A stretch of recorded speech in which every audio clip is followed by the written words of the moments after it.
بسم اللہ الرحمن الرحیم۔ میری پھپھو کئی سال سے بانجھ تھی۔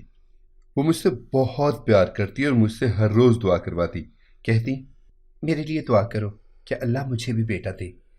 مگر مجھے پھپھو کی ایک حرکت بہت عجیب لگتی تھی، وہ یہ کہ پھپھو جب میکے آتی تو مجھے ایک تکیے پر 3 گھنٹے تک بٹھائے رکھتی اور کہتی اگر تو یہاں سے اٹھی تو تیری پھپھو مر جائے گی۔ میں بہت حیران ہوتی کہ پھپھو ایسا کیوں کرتی ہے۔ ایک دن میں نے چپکے سے تکیا بدل ڈالا اور رات کو پھپھو جو ہی مجھے اس جگہ پر بٹھا کر گئیں تو میں نے فوراً وہ تکیا کھول کر دیکھا تو دل پھٹ گیا، کیونکہ اس میں تو پھپھو کا۔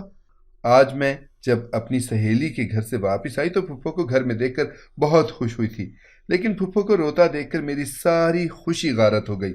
میں آگے بڑھی تو پھپھو نے آنسو پوچھ لیے، مجھے اپنے پاس بلا کر کہا میرے لیے دعا کرنا فاطمہ کہ اللہ مجھے بیٹا دے۔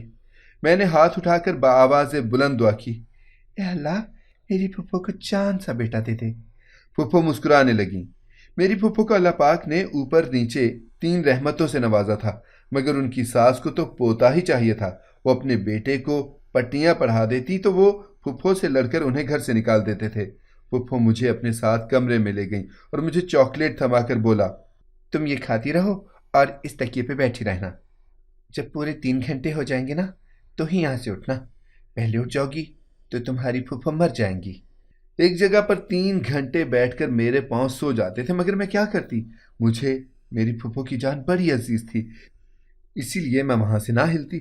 جب 3 گھنٹے مکمل ہو جاتے تو پھپھو آتی، مجھے گلے سے لگا کر سو سو کے 2 نوٹ تھما دیتی۔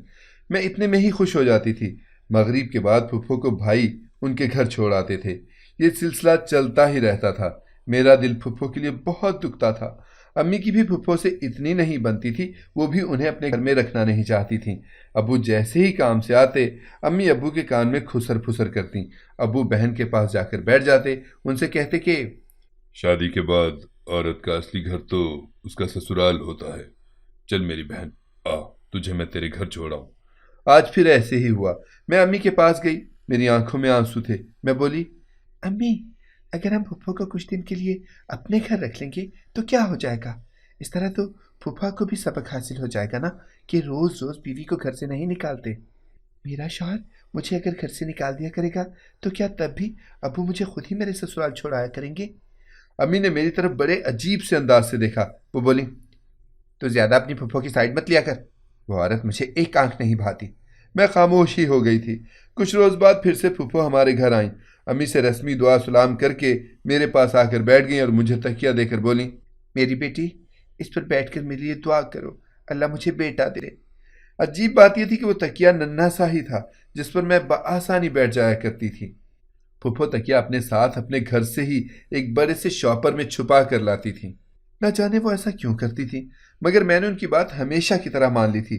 میں کمرے میں تکیے پر بیٹھی ہوئی تھی، پھپھو باہر امی کے پاس جا کر بیٹھ گئی تھی۔ امی نے مجھے آواز دے کر بلایا تو پھپھو نے جھٹ سے بولا کیا کام ہے بہن، مجھے بتا دو، بیٹی کو آرام کرنے دو، میرے موبائل پر گیم کھیل رہی ہے۔ مجھے حیرت کا شدید جھٹکا لگا تھا کہ پھپھو نے امی سے کیوں چھپایا ہے کہ وہ مجھے یہاں پر دعا مانگنے کے لیے بٹھا کر گئی ہیں۔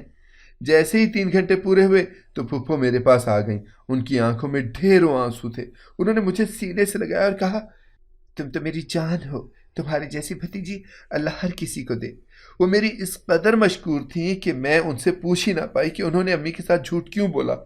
پھپھو مغرب کے بعد اپنے گھر چلی گئیں تو امی میرے پاس آ کر بیٹھ گئیں۔ وہ مجھے کریدنے لگی تھیں، طرح طرح کے سوال جواب کر رہی تھیں۔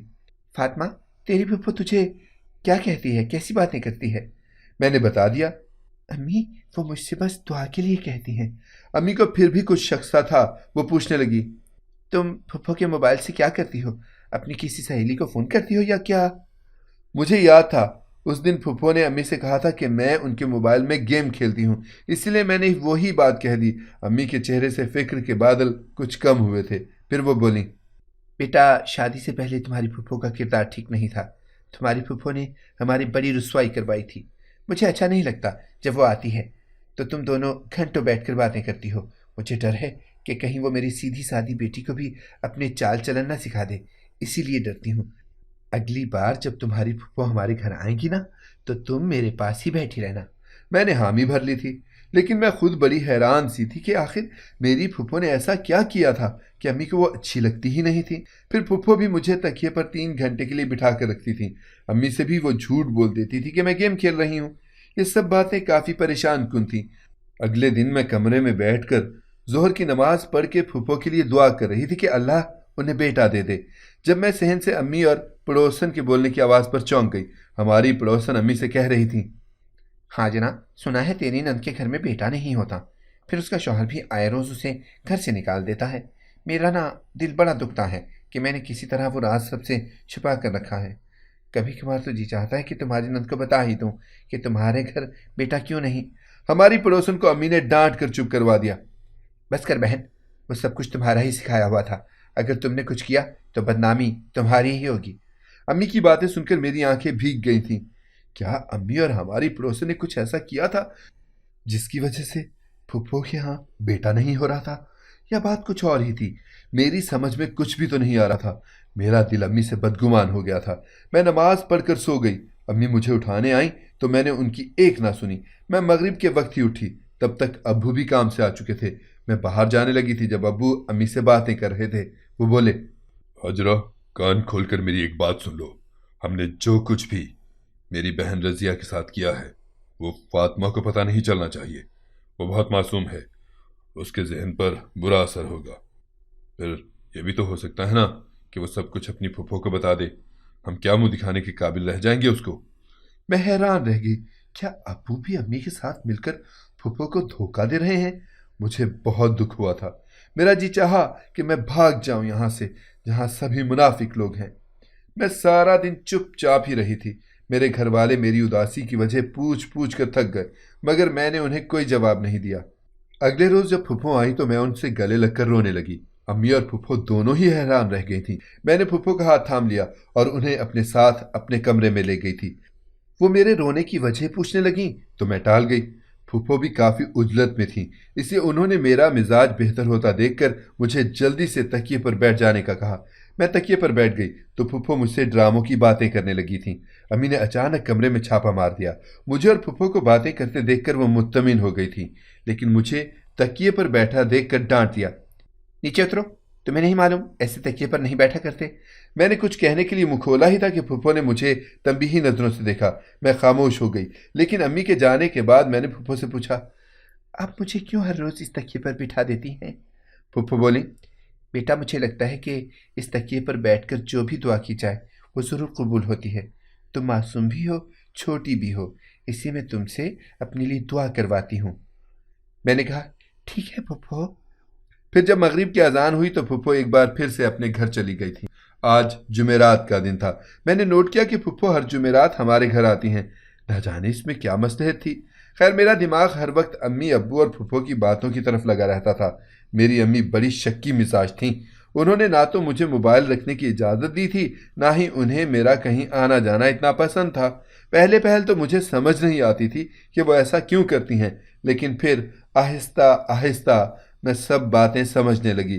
مجھے پتہ چل گیا تھا کہ امی پھپھو کی وجہ سے مجھ پر شک کرتی ہیں۔ شک نہ بھی کرتی تو بھی وہ کافی محتاط ہو چکی تھیں۔ میں نے ٹھان لیا تھا کہ اب میں سارا راز جان کر ہی رہوں گی۔ میں جاننا چاہتی تھی کہ میری پھپھو سے ان کی جوانی میں ان سے کیا غلطی سرزد ہوئی تھی، اور یہ بھی کہ میری ماں اور پڑوسن نے مل کر میری پھپھو کے ساتھ ایسا کیا کیا تھا۔ ابو کا راز بھی جاننا بھی باقی تھا۔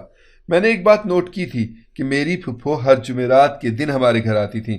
اس بار میں نے سوچ رکھا تھا کہ جیسے ہی وہ ہمارے گھر آئیں گی میں ان کا راز جاننے کی کوشش کروں گی۔ میں نے انگلیوں پر گن گن کر دن کاٹے۔ جیسے ہی بدھ کا دن آیا میری بے صبری میں اضافہ ہو گیا تھا۔ میں ساری رات جاگتی رہی۔ اگلے دن میری توقع کے عین مطابق وہ ہمارے گھر آ گئیں۔ ان کو آتا دیکھ کر میں جلدی سے آگے بڑھی۔ ہمیشہ کی طرح میں نے پھپھو کا بہت اچھے طریقے سے استقبال کیا۔ پھپھو مجھے جلدی سے کمرے میں لے آئیں۔ انہوں نے مجھے تکیے پر بیٹھنے کو کہا۔ میں بیٹھ گئی۔ میں نے دیکھا کہ پھپھو بار بار باہر کی جانب جھانک رہی تھیں، جیسے انہیں امی کا ڈر ہو۔ میں نے بھی پھپھو کو پانی کے بہانے سے کمرے سے باہر بھیج دیا۔ وہ جیسے ہی گئیں میں نے جلدی سے تکیہ بدل دیا۔ میں نے ایک تکیہ اسی مقصد کے لیے پھپھو کے آنے سے پہلے ہی نکال کر رکھا ہوا تھا۔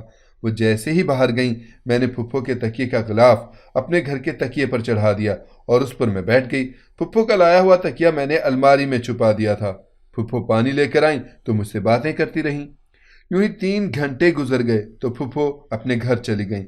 اب تو رات ہونے والی تھی، ابو بھی کام سے آ چکے تھے، اس لیے میں نے الماری سے وہ تکیہ باہر نہیں نکالا۔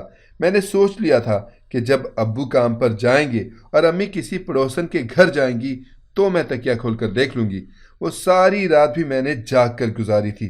اگلے دن ابو کام پر چلے گئے، لیکن امی کا تو شاید کہیں جانے کا ارادہ ہی نہیں تھا۔ وہ گھر کی تفصیلی صفائی میں جٹی ہوئی تھیں۔ جب گھڑی نے 11 بجا دیے تو بس میرے تو صبر کا پیمانہ لبریز ہو گیا۔ میں نے جلدی سے الماری سے وہ تکیہ نکال لیا۔ دیکھنے میں تو وہ بالکل عام سا ہی لگ رہا تھا، اس میں ایسا کچھ نہیں تھا جس پر شک کیا جائے، مگر پھر بھی میں نے اپنے دل کے ہاتھوں مجبور ہو کر قینچی سے اس تکیے کا غلاف کتر ڈالا۔ تکیے کے اندر سے ڈھیروں روئی برآمد ہوئی۔ میں نے اس روئی کی بھی اچھی طرح سے چھان پٹک کی۔ اس میں پڑی ایک چیز دیکھ کر تو میرے قدموں تلے سے زمین ہی نکل گئی۔ میں ابھی اچھی طرح صورتحال سمجھ بھی نہ پائی تھی کہ مجھے سین سے پھپھو کے بولنے کی آواز آئی تھی۔ یہ پھپھو کے معمول برخلاف تھا۔ میں سمجھ گئی تھی کہ پھپھو کو پتہ چل گیا ہے کہ میں نے ان کے تکیے کے ساتھ چھیڑخانی کی ہے۔ میں نے بھی اس چیز کو چھپانے کی کوشش نہیں کی۔ امی اور پھپھو دونوں ہی میرے کمرے میں آ گئی تھیں۔ پھپھو نے جب تکیے کا حال دیکھا تو ان کے تو آسان ہی قطع ہو گئے تھے، جبکہ امی ہکا بکا کھڑی تھی۔ امی نے آگے بڑھ کر تکیے میں سے وہ چیز نکالی جس کو دیکھ کر میں خوفزدہ سی کھڑی تھی۔ اس تکیے کی روئی میں پھپھو کا ایک تعویذ اور میری تصویر پڑی تھی، جس پر خون کے ساتھ ایکس کا نشان بنایا ہوا تھا۔ اس تصویر پر سوئیاں گڑھی ہوئی تھیں۔ امی سہم سی گئی تھیں۔ وہ بولی، فاطمہ تمہاری تصویر کے ساتھ کس نے یہ سب کیا ہے؟ یہ تو کالے جادو کی نشانی ہے۔ میں امی کی بات سن کر رو پڑی تھی۔ ایسے کیسے ہو سکتا تھا کہ میری جان سے پیاری پھپھو نے مجھ پر کالا جادو کروانے کی کوشش کی تھی؟ میں بول پڑی، امی پھپھو نے اپنے اکلوتی بھتیجی پر کالا جادو کروایا ہے؟ یہ کیسے ہو سکتا ہے؟ یہ تو مجھ سے بہت محبت کرتی ہیں۔ پھپھو تو مارے خوف کے زرد پڑ چکی تھی۔ تبھی سین سے ابو کے بولنے کی آواز آئی۔ ابو امی کو پکار رہے تھے۔ امی نے ابو کا آواز دے کر میرے کمرے میں ہی بلا لیا تھا۔ ابو نے آتے ہی امی سے اپنے موبائل کے بارے میں پوچھا۔ وہ اپنا موبائل گھر بھول گئے تھے، شاید اسی لیے جلدی واپس آ گئے تھے، یا یوں کہنا زیادہ بہتر ہوگا کہ آج پھپھو کی عدالت لگنی تھی، اسی لیے سب وہاں پر جمع ہو چکے تھے۔ ابو جیسے ہی کمرے میں آئے امی نے شور مچانا شروع کر دیا۔ امی نے میری تصویر ابو کے سامنے لہرائی۔ انہوں نے ابو سے کہا کہ پوچھو اپنی بہن سے، اس نے میری اکلوتی بیٹی پر کالا جادو کیوں کروایا ہے؟ ابو نہ سمجھی سے ہم تینوں کی طرف دیکھ رہے تھے۔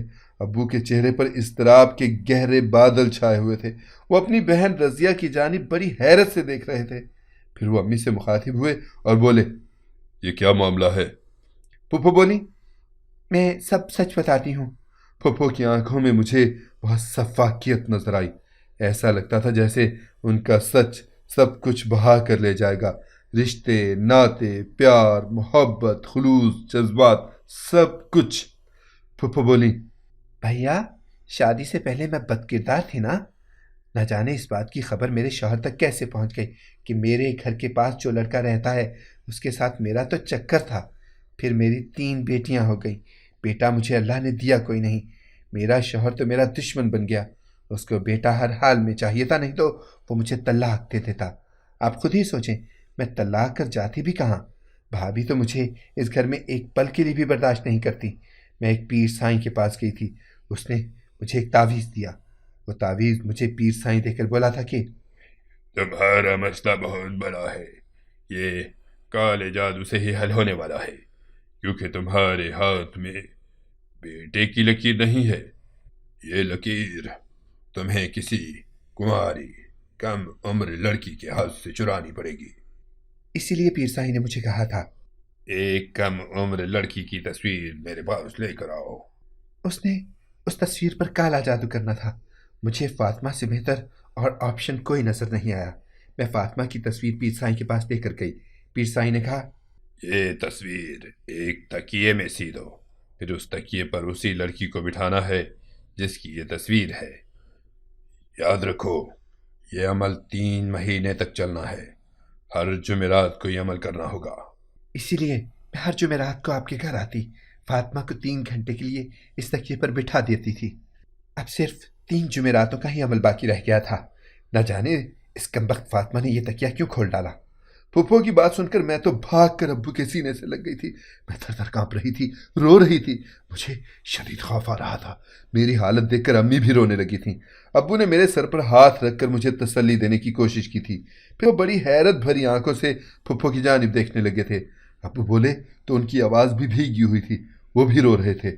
ابو نے کہا، رضیہ، کیا تمہیں میری ہی بیٹی ملی تھی کالا جادو کروانے کے لیے؟ اپنے سگے بھائی کی اکلوتی بیٹی؟ کیا میں اس کی وجہ جان سکتا ہوں؟ پھپھو کی آنکھوں میں آنسو آ گئے تھے۔ وہ بولی تو لگتا تھا جیسے اپنے ہوش میں نہیں ہیں۔ انہوں نے اپنے بھائی کی طرف دیکھ کر کہا، نہیں بھیا، میں نے آپ کی بیٹی پر تو جادو نہیں کروایا، میں نے تو اس عورت کی بیٹی پر جادو کروایا جس نے 7 سال پہلے میری زندگی تباہ و برباد کر دی تھی۔ پوچھیں اپنی بیوی سے کیا قصور تھا میرا، ان سے پوچھیں کہ کاشف کون تھا۔ میں تو کسی کاشف کو نہیں جانتی تھی، مجھے نہیں معلوم انہوں نے اسے کہاں سے دریافت کیا تھا اور میرے سامنے لا کر کھڑا کر دیا تھا۔ میں تو یہ بھی نہیں جانتی کہ میرے کمرے سے اس کے خطوط کہاں سے نکلے اور وہ خطوط وہاں پہنچے کیسے۔ پھر اچانک ہماری پڑوسن ہمارے گھر پہنچ گئی۔ اس نے بھی آتے ہی میرے ہی خلاف گواہی دی کہ میں ان کے ذریعے سے خط کاشف کو بھیجتی تھی۔ ابو حیرت بھری نظروں سے کبھی پھپھو کی طرف دیکھ رہے تھے تو کبھی امی کی طرف۔ امی بھی بوکھلائی ہوئی تھی۔ ابو نے کہا، بتاؤ حجرہ، میری بہن کیا کہہ رہی ہے؟ میری امی رونے لگیں۔ وہ بولی، میری شادی ہوئی تو میں نے دیکھا کہ ہمیشہ اس گھر میں میری تو کوئی اہمیت ہی نہیں تھی، جو کچھ بھی تھا سب آپ کی چھوٹی بہن کا تھا، ہر فیصلہ اسی کی مرضی سے ہوتا ہے۔ کو میرے ساس سسر تو حیات نہیں تھے مگر آپ کی بہن نے ان کی کمی محسوس نہیں ہونے دی۔ میں اس سے جان چھڑوانا چاہتی تھی۔ مجھے معلوم تھا کہ جیسے ہی رضیہ ہمارے گھر سے نکلے گی سب کچھ ٹھیک ہو جائے گا۔ میں نے اس کے لیے بہت سے رشتے آپ کو دکھائے مگر آپ کو کوئی رشتہ بھی پسند نہیں آیا۔ میں نے بہت کوشش کی کہ آپ کی بہن کو عزت کے ساتھ اس گھر سے رخصت کر دو مگر آپ کے سر پر تو بھوت سوار تھا۔ آپ ہر لحاظ سے بہترین رشتہ ہی ڈھونڈنا چاہتے تھے۔ آپ ہلکی سی بھی اونچ نیچ برداشت نہیں کر رہے تھے، لیکن میں ایسا رشتہ کہاں سے ڈھونڈتی؟ آپ کی بہن کون سا کوئی حور پری تھی جسے بیانے کو شہزادہ ہی آسمان سے اترتا؟ میں نے اس بات کا ذکر اپنی پڑوسن سے کیا تو وہ کہنے لگی کہ اگر اس کا بھائی اپنی معصوم بہن کو کسی اور غیرے سے نہیں بیانا چاہتا تو تم اس کی بہن کو معصوم رہنے ہی نہ دو، پھر تو لولے لنگڑے کا بھی رشتہ آیا تو تمہارا شوہر ہنس کر قبول کر لے گا۔ میں اس ناہنجار کی باتوں میں آ گئی تھی، میں نے رضیہ پر بہتان باندھ دیا، میں نے اپنی حاکبت خراب کر لی۔ آپ جب مہینے کی تنخواہ لا کر رضیہ کے ہاتھ میں رکھتے تھے تو میرے اندر کی عورت بے چین سی ہو جاتی تھی۔ اسی جلن میں نے وہ سب کر دیا جو کبھی کرنے کا سوچا تک نہیں تھا۔ میں نے رضیہ کو بدنام کرنے کا سوچا۔ میں اپنی پڑوسن کے ساتھ مل کر ایک نہایت کھیناؤنا کھیل رچا رہی تھی۔ میں گھر کے کام کاج کر کے جب بھی فارغ ہوتی میں خط لکھنے بیٹھ جاتی۔ میں وہ سارے خط کاشف کی طرف سے رضیہ کے لکھتی۔ جب 10 خط لکھے جا چکے تو میں نے محلے کے آوارہ لڑکے کاشف کو 10,000 روپے دے کر گھر بلوایا، پھر اس سے کہا کہ وہ رضیہ کے ساتھ اپنے معاشرے کو قبول کر لے۔ کاشف نے 10,000 کی خاطر جھوٹی گواہی دی کہ اس کا چکر رضیہ کے ساتھ چل رہا ہے۔ کیوں رضیہ آپ کی آنکھوں میں اپنی قدر کھو بیٹھی۔ پھر تو آپ نے اپنی بہن کو رخصت کرنے کا سوچا، اس کے لیے جیسا تیسا بھی رشتہ آیا آپ نے قبول کر لیا۔ یوں اس کی شادی ہو گئی اور میرے گھر میں سکون آ گیا، لیکن مجھے علم نہیں تھا کہ اس وجہ سے یہ مجھ سے بدلہ لینے کے لیے اس حد تک گر جائے گی۔ میں اور ابو ہانکوں کی طرح ایک دوسرے کی طرف دیکھ رہے تھے۔ ابو کا تو غصے سے برا حال ہو رہا تھا۔ ابو بولے، اگر مجھے اپنی جوان بیٹی کا خیال نہ ہوتا تو میں تمہیں طلاق دے کر اپنے گھر سے نکال دیتا۔ امی نے اپنے آنسو پوچھ لیے۔ وہ بولی، اگر میں نے آپ کی بہن کے ساتھ کچھ غلط کیا ہے تو آپ نے بھی اس کے ساتھ کم برا نہیں کیا۔ آپ نے تو اس کو اس کی والدین کی ساری جائیداد سے ہی بے دخل کر دیا۔ یہ انکشاف ہوتے ہی ہم سب پریشان ہو کر ایک دوسرے کی طرف دیکھنے لگے۔ سمجھ نہیں آ رہا تھا کہ سب سے بڑا جرم کس کا ہے۔ میرے سامنے 3 لوگ کھڑے تھے جنہوں نے ایک دوسرے کے ساتھ بہت برا کیا تھا۔ امی، ابو، پھپھو تینوں ہی مجھ سے نظریں چرا رہے تھے، جبکہ میری آنکھیں آنسوؤں سے تر تھی۔ ان تینوں نے باری باری مجھ سے ہاتھ جوڑ کر معافی مانگی۔ میں رو پڑی تھی۔ میں نے امی سے کہا، اگر یہی سب کسی نے آپ کی بیٹی کے ساتھ کیا ہوتا تو آپ اس کے ساتھ کیا سلوک کرتی؟ آپ کو یہ سب کرتے ہوئے ڈر نہیں لگا ذرا بھی اللہ سے؟ امی نے پھپھو کے پاؤں میں بیٹھ کر ان سے معافی مانگی۔ ابو نے بھی پھپھو کے سامنے ہاتھ چھوڑ دیے تھے۔ اب پھپھو میرے سامنے آئی اور انہوں نے مجھے گلے لگا لیا۔ وہ زار و قطار رو رہی تھی۔ انہوں نے مجھ سے معافی مانگی۔ میں بھاگ کر اپنے کمرے میں چلی گئی اور اندر سے کنڈی لگا لی۔ میں اپنی پھپھو کو کبھی بھی معاف نہیں کر سکتی۔ انہوں نے امی سے بدلہ لینا تھا تو ان سے ہی لیتی، مجھے انہوں نے کیوں استعمال کیا؟ اس دن کے بعد امی، ابو اور پھپھو ان سب کی صلح ہو چکی ہے، مگر مجھے ان تینوں سے گھن آنے لگی ہے۔ میں سارا دن اپنے کمرے میں لیٹی روتی رہتی ہوں۔ مجھے طرح طرح کے وسوسے ستاتے ہیں۔